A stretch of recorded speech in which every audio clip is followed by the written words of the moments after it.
Hey everyone, I'm King. Welcome back to King Spade channel. So big things are happening. We are setting sail on a brand new server, the traveling ship. And you know what that means? It is the perfect time to roll up my sleeve and finally tackle something many of you have been asking about for quite some time. Exploring every job class out there. Honestly, trying to juggle them all at once on one account was just impossible. But this fresh server, this is the golden opportunity. I've got a much better handle on how the global version ticks now, so I can really dig deep into classes I've maybe glanced at but never truly committed to. Not that my main character is still the dagger crit assassin build. I am still maining that job class in Easy Loot server. This will be my other character trying on other build for the global server. So for a fresh start on traveling ship, I knew I wanted a character that felt completely new. Looking back at the builds I've deep dived into, one thing stands out. I've never seriously tackled a magic damage dealer. Pure magical destruction, that's unexplored territory for me. That instantly narrowed things down to the two core magic paths, priest and mage. Now if you've been around here a while, you know my style. I don't just follow the crowd. Off meta, unorthodox, sign me up. I love finding the hidden gems, the classes that aren't necessarily topping the popularity charts. So looking at mage and priest, which one feels less like the mainstream choice right now? For me, that pointed squarely at the sage. That's right, my traveling ship journey begins as a sage. Let's get into the nitty-gritty. Alright, the sage playstyle generally splits into two distinct flavors. There's the fast-hitting melee-focused sage wielding a book, getting right up in the enemy's face. Then there's the classic spellcaster archetype, standing back, hurling powerful elemental magic using a two-handed rod. Personally, when I think magic class, I picture that long-range spell-slinging powerhouse. Getting up close with a magic user feels a little off to me. I totally get why many sage players, especially those coming from the SEA server, shifted towards the speedy book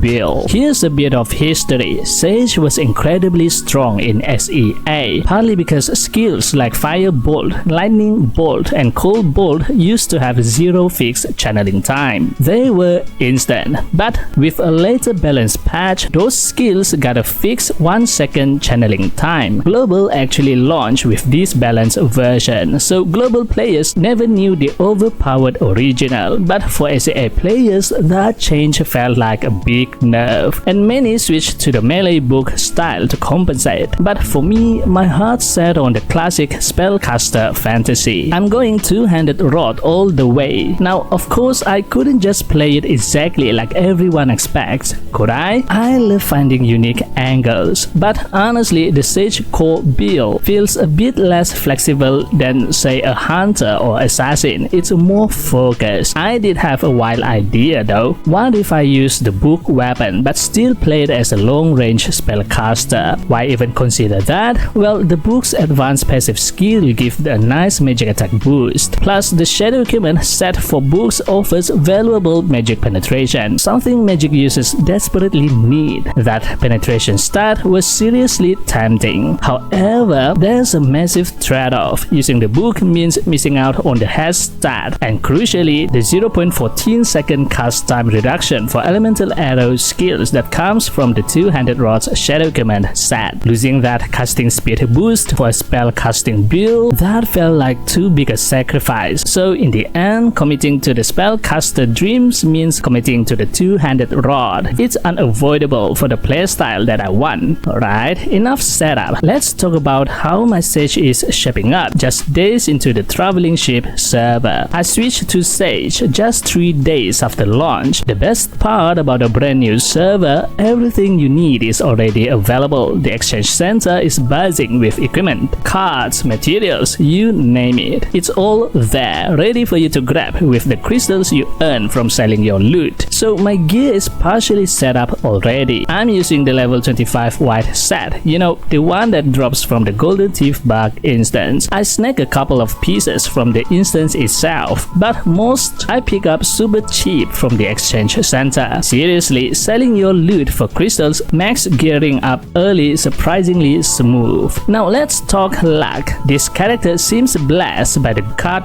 gods. Every card album I've opened has given me something useful for a magic user. For my weapon, I've got a familiar card and a caramel card. That one was a drop. Accessories are using 2 purporting cards. My headgear has a willow card. My plan is another caramel card for the weapon, a pirate skeleton card for accessory, and 2 Martin cards for the headgear. Why this focus? Magic penetration. It's absolutely essential for magic damage, and choices are really limited, especially early on. With this setup, I am already sitting on over 20% final magic penetration. That's a solid foundation from where we are at the moment. As for the shadow equipment, it is not unlocked yet, so nothing to show here. Now onto the skills. At this stage, without shadow equipment and that 200 rod set shadow equipment bonus reducing elemental arrow cast times, my most reliable damage skill is actually still the Soul Strike. Why? It has a very short cast time or channeling time. The description can be a bit inconsistent in this game. It's just way more dependable for farming, boss hunts or instances right now. Sure, the sage has habitual casting skill, a passive that reduces elemental arrow cast time by 0.25 seconds after casting 2 arrows, but it is a one-time boost that resets. You have to constantly build 2 stacks again. It still feels too slow for consistent use. Other key skills, free cast give a nice INT boost for more damage. Then there's magic surge from the radio skill. This is huge for spellcaster sage. Every time you use an elemental arrow, you get a stack. Each stack boosts your elemental damage by 5%, stacking up to 10 times. That's a potential 50% extra elemental damage. That's massive. Bolt enhancement increases the range of your arrows. Very handy. Elemental field is interesting. It does AoE damage and provides defense at the same time, but the variable cast time is long and the gemstone upkeep cost is just too high for me right now. Skills like Magic Rod, Spellbreaker and Dispel lean more towards PvP, and the left side of the tree is really geared towards the book melee style. So where does that leave my sage? Honestly, without the 200 rods shadow equipment set bonus, the full spellcaster potential isn't unlocked yet. The damage burst potential with magic surge is crazy high, but actually getting those elemental arrows off feels sluggish with that 1 second fixed cast time. For pure reliability and getting things done efficiently right now, Soul Strike is my go-to. It is a work in progress, but I'm excited to see this build evolve as we unlock shadow equipment and really push that elemental arrow power. Alright, what do you think of this 200 rod wielding, less popular chasing sage so far? Let me know your thoughts, tips or your own sage experiences down in the comments below. I love to hear from you. That's it for this video. This time video shoutout goes to...